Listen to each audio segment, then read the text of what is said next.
السلام عليكم ورحمة الله وبركاته. ازيكم حبايبي؟ عاملين ايه؟ يا رب تكونوا في احسن حال. كل سنة وانتم بألف خير. النهاردة طبعا اول ايام العيد، عيد الاضحى. هنعمل النهاردة وصفة حلوة قوي. معانا رومي الغلابة.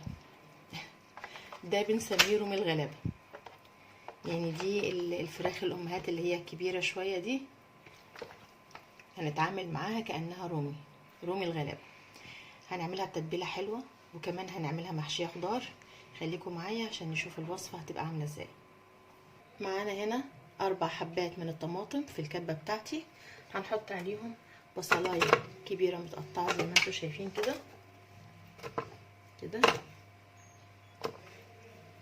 هنحط عليها كمان حوالي 6 أو 7 فصوص من الثوم.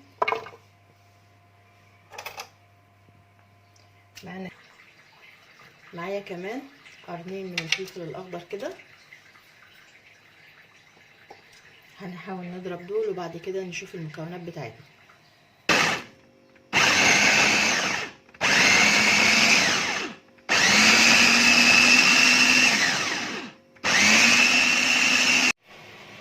هنعصر هنا الخلطه اهي بعد ما ضربناها في الكبه. هنبتدي نعصر عليها كام ليمونه كده. عندك ليمونتين كبار ماشي، عندك ليمون صغير زي اللي عندي كده ممكن تحطي 3 أو 4.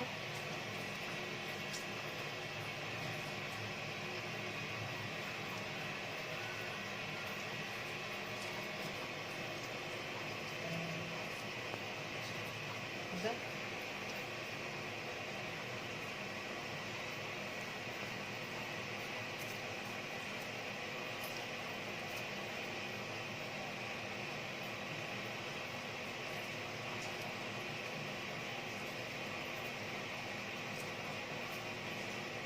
خلاص عصرنا الليمون.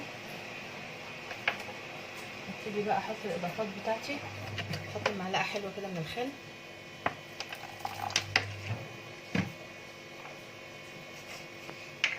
رشه حلوه كده من القرفه،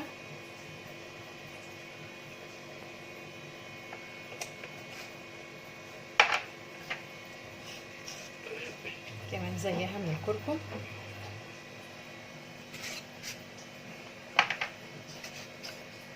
وزيها بابريكا،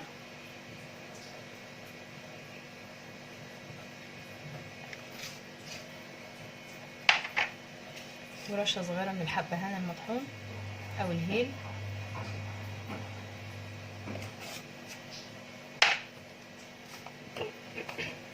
حط شويه كده من الفلفل الاسود،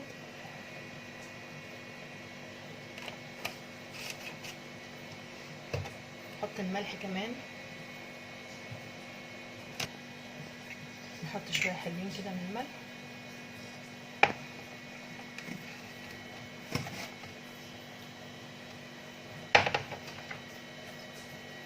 نحط بقى معلقتين كبار من دبس الرمان،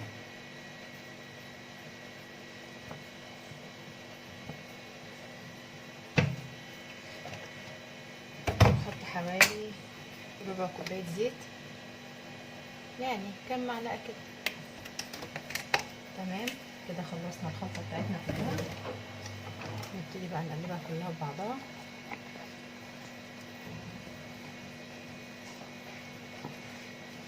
نركنها على جنب بقى دلوقتي قبل ما نشوف هنعمل ايه في الرومي بتاعنا او رومي الغلابه اللي احنا بنقول عليه.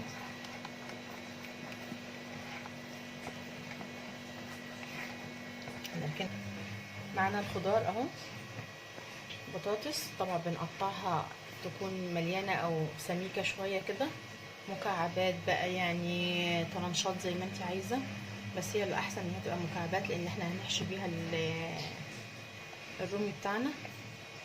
وجزر برضو بنقطعه مكعبات كبيره كده، وبصل او ورمه زي ما انتم شايفينه كده، ننضفه وسايبه بحاله. تمام. هنحط بقى على الخضار بتاعنا دوت معلقه او معلقتين كده من الخلطه اللي احنا عملناها كده، ونقلبه كله في بعضه.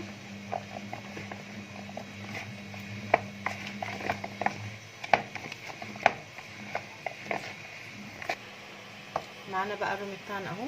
طبعا احنا غاسلينه ومنضفينه ودعكينه بالليمون ومنقوع في المحلول بتاعه حوالي 6 ساعات. كان منقوع في الميه وخل وسكر وملح حوالي 6 ساعات. وبعد كده طلعته منها. هنبتدي بقى نحط جواه الخضار اللي احنا تبلناه، اللي هي البطاطس بتاعتنا دي، والبصل القورمه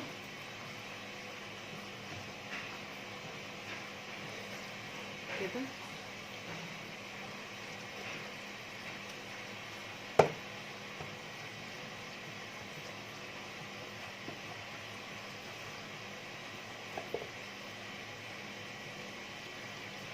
اهو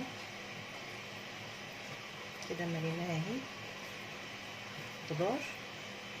نبتدي بقى هي جاي وانا بنضفها لقيت كمان فيها البيض بتاعها ده، هنحطه كمان معاها، والكبده والقناصه كمان بتاعتها كده. تمام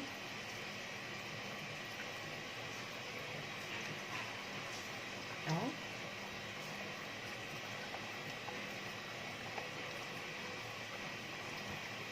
احاول بقى نلمها بخله كده على بعضها واقفلها وارجع لكم تاني. هنا اهو عملتها بخله، بس انا ما لقيتش خله الشيش طاووق اللي هي الصغيره الرفيعه، عملتها بواحده من الكبار، كسرتها وعملتها فدتها بيها وربطت رجليها مع بعضها. معانا بقى على النار حله ضغط فيها ميه بتغلي، وحاطين فيها الخضار بتاعنا اللي هو بصلايه، طماطمايه، ورق لوري، فلفل. هنشوف معاه، خليكم معايا نشوف احنا حاطين فيها ايه. معايا هنا على النار اهي ميه بتغلي، حطينا فيها طماطمايه وملح وفلفل، وحطينا فيها بصلايه وورق لورا وحبهان. هحط فيها بقى البول بتاعنا كده اهو.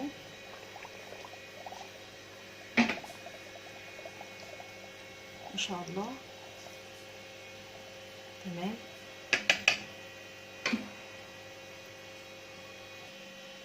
هنقفل عليها بقى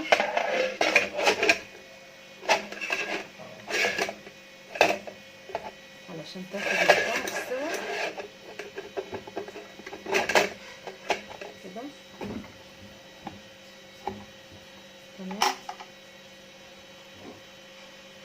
اعلي عليها النار واسيبها بقى حوالي نص ساعه كده ونرجع لبعض تاني. رجعت لكم تاني حبايبي اهو. بقيت الخضار اللي احنا قطعناه في الاول وحشينا منه الديك بتاعنا ده بقيته اهو، حطيناه في الكيس الحراري. انا بصراحه كنت ناويه اسويها نص، اخدها نص تسويه، بس هي يعني ايه ما شاء الله الحله الضغط دي بتسوي بسرعه، فهي عملتها 3/4 تسويه.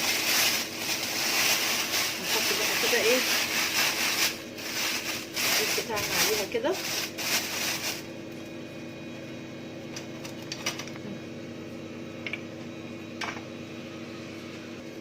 ودي بقيه الخلطه اللي احنا كنا عاملينها في الكبه اهي، هنحطها كده على الديك وعلى طبعا الخضار اللي تحت كده.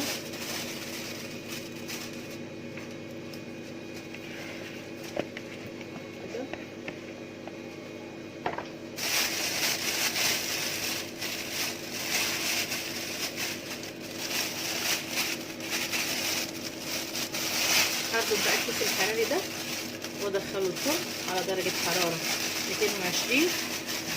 تمام.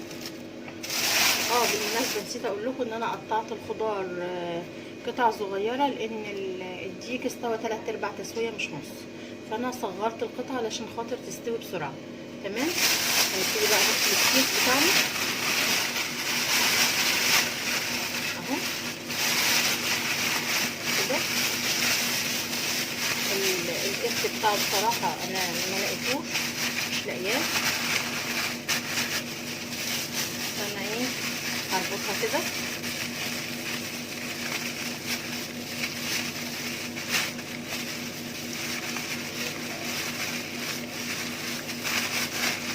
زي ما انتوا شايفين كده هحطها في صينيه، واحط صينيه اهو. حطيت ميه في صينيه من تحت، وحطيت الصوص بتاع الخضار. هحاول بقى ان انا اداري الوصفه دي كده عشان ما تتحرقش الفرن. ادخلها الفرن بقى مده نص ساعه واطلعها تاني. ورجعت لكم تاني حبايبي بعد ما طلعنا اهو الرومي بتاعنا من الفرن. شايفين شكله عامل ازاي؟ شايفين ما شاء الله عليه اهو. فكيت الخيط اللي انا كنت رابطه بيه هنا الرجلين بتاعته. عايزين نشوفه بقى من جوه. انا بصور بايد واحده معلش،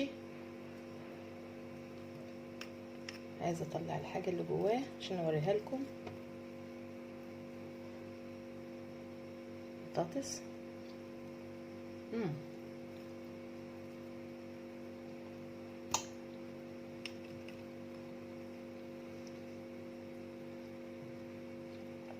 شايفين؟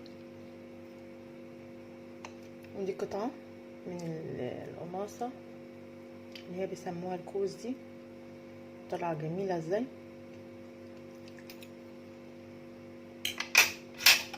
منين بقى نقطع منه كده نشوفه.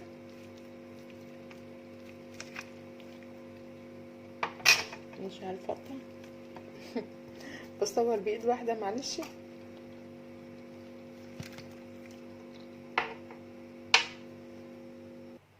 بصوا عايزه اوريكم انا قطعت اهي.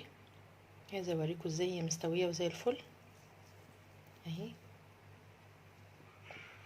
زي ما انتوا شايفين كده. الخضار اللي جواها كمان استوى. شايفين شكلها عامل ازاي؟ طبعا هنقدمها جنب شويه رز. ودي بقيه الخضار اللي احنا حطيناهم تحتها في ورقه في الكيس الحراري في الفرن. اتمنى يكون الفيديو عجبكم. لو عجبكم الفيديو لايك للفيديو عشان يوصل لاكبر عدد من الناس. فعلوا زر الجرس عشان يوصلكم مني كل جديد. دمتم سالمين وربنا يحسن